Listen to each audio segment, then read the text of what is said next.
Propaganda کا ہتھیار کے طور پہ استعمال بھی کرتے رہی ہے ماضی میں، اپنے جو مخالفین ہیں اور جو اینٹی اسٹیبلشمنٹ سیاستدان تھے یا صحافی تھے ان کے خلاف ان کی کردار کشی بھی ہوتی رہی ہے اس ملک میں، ججوں کی کردار کشی بھی ہوتی رہی ہے، اور جو ملک سے باہر بیٹھے جو ٹرولز ہیں کچھ جماعتوں کے بھی اور ہماری اپنی حکومتوں کے بھی، وہ بھی اپنے جو حکومتوں کے مخالفین ہیں چاہے میڈیا میں چاہے سیاستدان ہیں ان کی کردار کشی کرتے ہیں، پھر انہی کو بنیاد بنا کے یہ بتایا جاتا ہے کہ دیکھیں جی سوشل میڈیا پہ کسی کا کنٹرول نہیں ہے۔ نہیں ہوگا، جو لوگ باہر بیٹھے ہیں ملک سے ان کو آپ پھر بھی کنٹرول نہیں کر سکیں گے، آپ کبوتر کی طرح آنکھیں بند کر لیں گے، شتر مرغ کی طرح ریت میں سر دے لیں گے، لیکن دنیا یا خطرات جو ہیں وہ ٹل نہیں جائیں گے آپ کے ملک کے لیے، بلکہ آپ بالکل کٹ آف ہو جائیں گے، اور آپ کا موقف بیان کرنے والا ایسے ٹویٹر جیسے ایکس جیسے پلیٹ فارمز کے اوپر کوئی بھی نہیں ہوگا، اور یک طرف۔ اور دوسری طرف آپ دیکھ لیں کون ہے، انڈیا ہے، انڈیا جیسا ملک جو اگر ٹویٹر بند ہوتا ہے پاکستان میں تو انڈیا کی طرف سے جو بھی پروپیگنڈا پاکستان کے بارے میں کیا جا رہا ہے اس کا جواب دینے والا پاکستان سے کوئی نہیں ہوگا۔ تو پھر آپ خود سمجھدار ہیں، دیکھ لیں اپنی نوجوان نسل کو مستقبل کے چیلنجز کے لیے تیار کرنے کی بجائے آپ ان کو جو ہے شادولہ کے چوہے بنانا چاہ رہے ہیں، ان کو لوہے کی ٹوپیاں پہنانا چاہ رہے ہیں تاکہ وہ دنیا کا مقابلہ کرنے کی بجائے آنکھیں بند کر لیں، اور یہ کمپلیٹ بلیک آؤٹ جو ہے ایکس کے اوپر پابندی کی شکل میں یا سوشل میڈیا یا انٹرنیٹ کے اوپر پابندیوں کی شکل میں، اس ساری جو بلیک آؤٹ ہے یہ آپ کا اس وقت کہاں جائے گا کہ جب سیٹلائٹ کے ذریعے فری انٹرنیٹ جو ہے پاکستان جیسے ممالک میں دستیاب ہو جائے گا، پھر آپ کی حکومتیں کیا کریں گی؟ تو پلیز تیار کریں اپنی نوجوان نسل کو دلائل کے ساتھ انٹرنیٹ کے اوپر سوشل میڈیا پلیٹ فارمز کے اوپر پاکستان مخالف پروپیگنڈا کا مقابلہ کرنے کے لیے، نہ کہ ان کو شادولہ کے چوہے بنائیں اپنے پلیٹ فارمز کو بند کر کے۔ تو یہ تو ایک معاملہ تھا جو میرے خیال میں بڑا ہی نازک تھا، اور افسوس اس بات کا ہوتا ہے کہ اب جو کوالٹی آ رہی ہے ہمارے حکمرانوں کی، ہمارے سو کالڈ سیاستدانوں کی، وہ دن بدن بگڑتی جا رہی ہے۔ اسی کوالٹی کی بات کرتے ہوئے ایک اور جو اہم ایشو ہے، ریسنٹلی ہم نے دیکھا سابق وزیر اعظم نواز شریف نے پنجاب کے اندر اپنی جو دختر ہیں مریم نواز جو چیف منسٹر ہیں پنجاب کی، ان کے ساتھ والی کرسی پہ بیٹھ کے سرکاری افسران کے ایک اجلاس کی ایک صدارت کی۔ اب مجھے سمجھ نہیں آتا کہ نواز شریف جو کہ ایک ایم این اے ہیں ابھی تک ہیں، ان کی کس حیثیت میں انہوں نے اس سرکاری اجلاس کے اندر شرکت کی، چاہے جائے کہ صدارت کرتے وہ، اور کیا مریم نواز نے ان کو اپنا والد کے طور پہ احترام دیا ہے کہ اپنے ساتھ وزیر اعلیٰ کے ساتھ؟ یہ کوئی بادشاہت ہے؟ یہ کوئی خاندان کی حکومت ہے؟ یہ کوئی تخت لاہور ہے کہ جس میں نواز شریف ایک تخت پہ بیٹھیں گے اور ان کی بیٹی ساتھ والی کرسی پہ بیٹھیں گی؟ یہ ایک آئینی عہدہ ہے وزیر اعلیٰ کے پاس، مریم نواز شریف کے پاس، اور اس آئینی عہدے کو سنبھالنے سے پہلے آپ نے ایک حلف اٹھایا ہوتا ہے کہ جو سرکاری امور ہیں، جو معاملات ان کے سامنے لائے جائیں گے، وہ آپ ان کو باہر ظاہر نہیں کریں گے۔ اور نواز شریف کس قانونی حیثیت سے، کس سٹیٹس کے ذریعے، ہم نے اخباروں میں پڑھا کہ وہ ہدایات دے رہے ہیں گیس کی قیمتیں کم کرنے کے حوالے سے، وہ پوچھ رہے ہیں یہ کیسے کم ہوگی، اور یہ کون نواز شریف کیسے یہ کر سکتے ہیں؟ 3 دفعہ کا منتخب وزیر اعظم، اس نے ابھی تک یہ نہیں سیکھا کہ یہ ان کو اختیار نہیں ہے کہ وہ ایک صوبے کی حکومت میں، بے شک ان کی بیٹی کی حکومت ہے، وہ ایسے سرکاری اجلاسوں میں شریک نہیں ہو سکتے۔ اور یہی ایک کچھ بنیادی فائن لائنز ہیں جو میرے خیال میں ہمارے سیاستدانوں کو سمجھنے کی ضرورت ہے۔ اور یہ آٹے کی بوری کے اوپر نواز شریف کی جو تصویر تھی اس کے اوپر پہلے ہی تنقید ہو رہی تھی، تو شاید اب نواز شریف نے سمجھا کہ ابھی بھی لوگوں کو شک ہے، کیونکہ شک تو بجا تھا نواز شریف صاحب کی جن 2 حلقوں میں جو ایک میں مانسیرا میں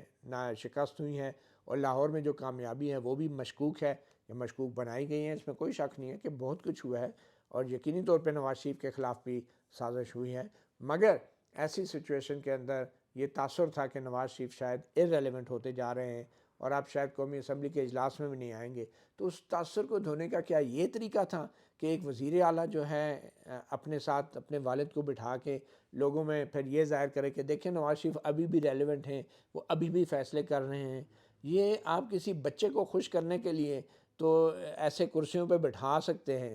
ایک دن کے لیے آئی جی بنا سکتے ہیں، ایک دن کے لیے جنرل بنا سکتے ہیں، لیکن کوئی 3 دفعہ کا منتخب وزیر اعظم جو ہے اس کو اس طرح کرسیوں پہ بٹھا کے آپ کیا ان کو کس قسم کا آپ تاثر دینا چاہ رہے ہیں؟ کیا یہ واحد طریقہ ہے ثابت کرنے کا کہ نواز شریف ابھی بھی ریلیونٹ ہیں؟ حقیقت تو یہ ہے کہ اپنی ان حرکتوں کی وجہ سے اور اپنے ان پریکٹسز کی وجہ سے نواز شریف بہت تیزی سے جو ہے وہ ارریلیونٹ ہوتے جا رہے ہیں اس تمام سیاسی عمل کے اندر۔ بہتر طریقہ تو یہ تھا کہ اگر آپ ایم این اے بن گئے تھے تو آپ وزارت عظمیٰ سنبھالتے، وہاں تو آپ نے اپنے بھائی کے حوالے کر دی، معلوم نہیں کوئی ڈیل تھی کیا تھی، لگتا تو یہی ہے پھر اب ڈیل تھی، لیکن پھر جن کے ساتھ ڈیل ہوئی تھی انہوں نے اس بات کو یقینی بنایا کہ کہیں آپ ڈیل کی خلاف ورزی نہ کر لیں، تو اس لیے وہ جو حلقہ جتایا یا جو حلقہ جیتا گیا ہے وہ بھی مشکوک ہے۔ تو یہ بڑے افسوس کی بات ہے۔ میں سمجھتا ہوں کہ نواز شریف صاحب کو ایسے معاملات میں نہیں پڑنا چاہیے سرکاری امور کے اندر۔ بطور ایم این اے اگر وہ ہیں تو وہ اچھے لگتے ہیں کہ قومی اسمبلی کے اندر اپنی سیٹ سنبھالیں، نہ کہ صوبے میں جا کے اپنی بیٹی کی وزارت اعلیٰ اور حکومتی معاملات میں مداخلت کریں۔ یہ مداخلت نہیں ہونی چاہیے۔ اور ایک طرف تو صوبائی خود مختاری کی بات کی جاتی ہے کہ وزیر اعظم صوبائی معاملات میں مداخلت نہ کریں، اور دوسری طرف جو ہے ایک ایم این اے جو ہے اسلام آباد سے جا کے پنجاب میں اس طرح سرکاری امور کے اندر مداخلت کرتا ہے، یہ بھی اچھا نہیں لگتا۔ کل نواز شریف صاحب یہ بھی ان کے دل میں خواہش پیدا ہو سکتی ہے کہ شہباز شریف بھی مجھے ساتھ والی کرسی پہ بٹھا کے مجھے جو ہے وہ اپنے سرکاری اجلاسوں میں بلائیں اور اعلیٰ عہدیداروں سے ملاقات کرائیں۔ پھر نواز شریف صاحب کو کہاں کہاں بٹھائیں گے، کہاں کہاں کرسیوں پہ بٹھائیں گے؟ پھر قومی سلامتی کے کمیٹی کا جو اجلاس ہے اس میں بھی کیا وزیر اعظم اتنی ہمت کریں گے؟ کیا وہ کابینہ کے اجلاسوں میں بھی نواز شریف کو ساتھ بٹھا سکیں گے؟ بٹھا سکتے ہیں لیکن صدارتی چیئر پہ نہیں۔ خصوصی دعوت کے اوپر ایک وزیر اعلیٰ یا وزیر اعظم کسی بھی ایم این اے کو خصوصی دعوت دے کے اس اجلاس کے اندر ایک بطور ایک جس کو کہتے ہیں کہ پارٹیسپینٹ ان کو بٹھا سکتے ہیں، لیکن ان کو یہ حق نہیں دیا جا سکتا کہ وہ صدارت کی کرسی کے ساتھ بیٹھ کے سرکاری افسران کو ہدایات وغیرہ جاری کریں۔ یہ ایک دوسرا اہم معاملہ تھا۔ اب تیسرا جو ہے وہ خیبر پختونخوا کے علی امین گنڈا پور صاحب کو جو ناقابل ضمانت وارنٹ گرفتاری جاری ہوئے، اور اس میں ایک ریٹائرڈ جنرل کو بھی ہے، اور پی ٹی آئی کے بڑی تعداد میں جو دوسرے لیڈران ہیں 9 مئی کے حوالے سے یہ وارنٹ جاری ہوئے۔ یہ ایک تکنیکی عمل ہے، ایک عدالتی عمل ہے، عدالت میں مقدمات زیر سماعت ہیں، یہ لوگ پیش نہیں ہوئے تو پہلے قابل ضمانت وارنٹ گرفتاری جاری ہوئے، پھر اگلی تاریخ پر نہیں ہوئے، اب ناقابل ضمانت وارنٹ گرفتاری جاری ہو گئے۔ اب اگر یہ پشاور سے علی امین گنڈا پور جو ہیں ہائی کورٹ سے یا اسلام آباد سے جو پی ٹی آئی کے لوگ ہیں وہ ہائی کورٹوں سے راہداری ضمانت لے لیتے ہیں، ٹرانزٹ بیل لے لیتے ہیں، پروٹیکٹیو بیل لے لیتے ہیں، تو پھر ان کو گرفتاری کا کوئی خدشہ نہیں ہے، اور جو ہی یہ پیش ہو جائیں گے ان عدالتوں میں تو وہ جو ناقابل ضمانت وارنٹ گرفتاری ہیں وہ ختم ہو جائیں گے۔ تو یہ ایک پروسیجرل میٹر ہے، کوئی اتنی بڑی بات نہیں ہے، لیکن اگر یہ تاثر دیا جا رہا ہے کہ پنجاب کی پولیس جو ہے وہ علی امین گنڈا پور جو خیبر پختونخوا کے وزیر اعلیٰ ہیں انہیں گرفتار کر کے پیش کرے گی، یہ تاثر غلط ہے، ایسے ہوگا نہیں، یہ ایک پروسیجرل میٹر ہے۔ اور میرے خیال میں وزیر اعلیٰ کو بھی، چاہے وہ خیبر پختونخوا کے ہیں، چاہے وہ پنجاب کے ہیں، بلوچستان یا سندھ کے، ان کو اس حوالے سے جو ہے قانونی راستہ اپنانا چاہیے۔ اور یہ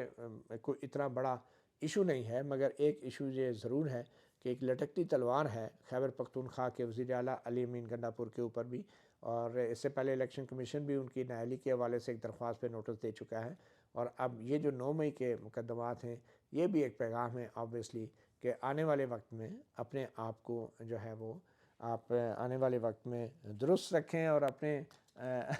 آپ کو صحیح سمت میں رکھیں، وفاق سے کسی قسم کا کوئی جو ہے وہ پنگا نہ کرے۔ اور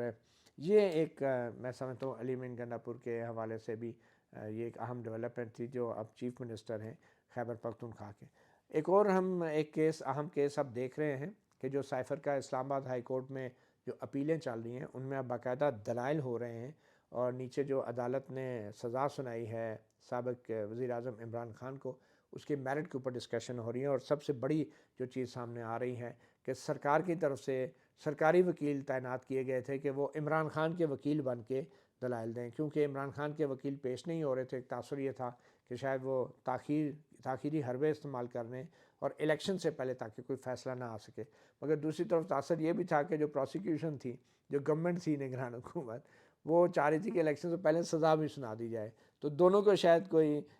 بڑی ہی وہ پینک تھی کہ الیکشن سے پہلے سزا نہ آئے، لیکن سزا ہو گئی اور سرکاری وکیلوں کو تعینات کیا گیا عمران خان کے وکیلوں کی جگہ، اور اس کے اوپر بہت سارے سوالات اٹھ رہے ہیں۔ اور آج اسلام آباد ہائی کورٹ میں وہی دو ججز، چیف جسٹس عامر فاروق اسلام آباد ہائی کورٹ اور جسٹس میاں گل حسن اورنگزیب، یہ وہی ججز ہیں جنہوں نے پاناما کے کیس مقدمات بھی اپیلوں میں سمیٹے تھے، اور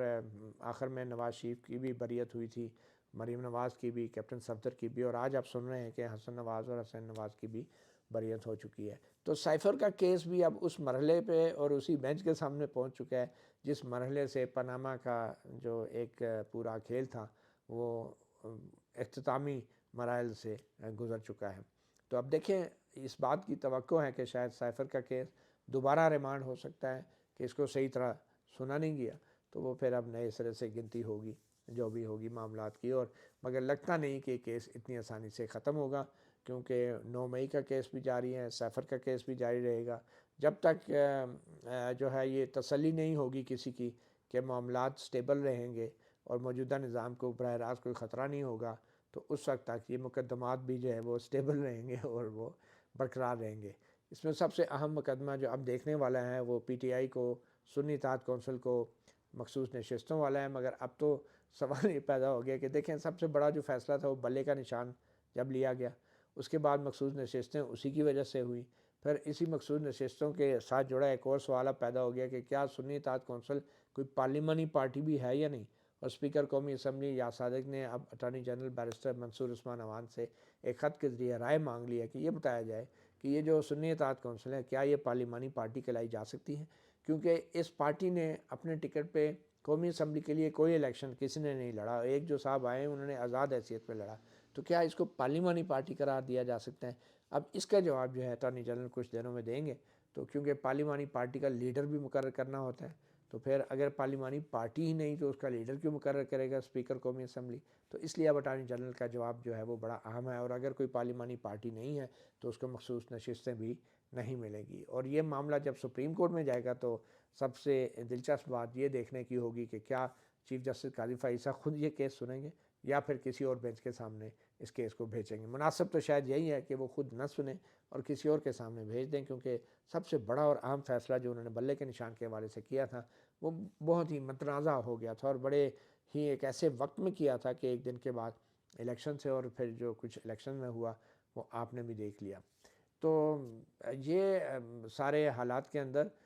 لگتا یہی ہے، جیسے میں نے بات شروع میں کی تھی، کہ جو ہمارے سیاستدان ہیں انہوں نے کچھ سیکھا نہیں ہے، اور وہ ابھی بھی سمجھتے ہیں کہ جو عوام ہے وہ بیوقوف ہے، وہ سادہ ہے۔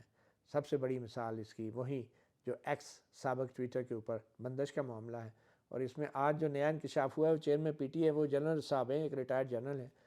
تو اب جا کے ہم پہلے بڑا کہتے تھے نا کہ دیکھیں جی ہر ادارے پہ ریٹائرڈ جنرل لگ رہا ہے، پتہ نہیں کیوں لگا رہے ہیں، وہ لگا رہے ہیں۔ اب مجھے احساس ہوا چیئرمین پی ٹی اے کو سن کے کہ شاید یہ بیچارے بھی ہم جیسے ہی ہوتے ہیں، چاہے سویلین لگ جائے چاہے ریٹائرڈ جنرل لگ جائے، سارے ہی ایک جیسے بے بس ہوتے ہیں۔ کیونکہ آج چیئرمین پی ٹی اے صاحب میڈیا سے گفتگو میں کہیں کہہ رہے تھے کہ میرا انٹرنیٹ تو چل رہا ہے، پتہ نہیں یہ ٹویٹر بند ہے کہ نہیں ہے، یہ کسی کو تو اس کی وضاحت دینی ہوگی، بڑی کنفیوژن ہے۔ تو اس سے اندازہ ہوتا ہے یہ بھی ہمارے جیسے ہی مظلوم ہے۔ مطیع اللہ جان، ایم جے ٹی وی سے اتنا ہی، اجازت دیجیے، اللہ حافظ۔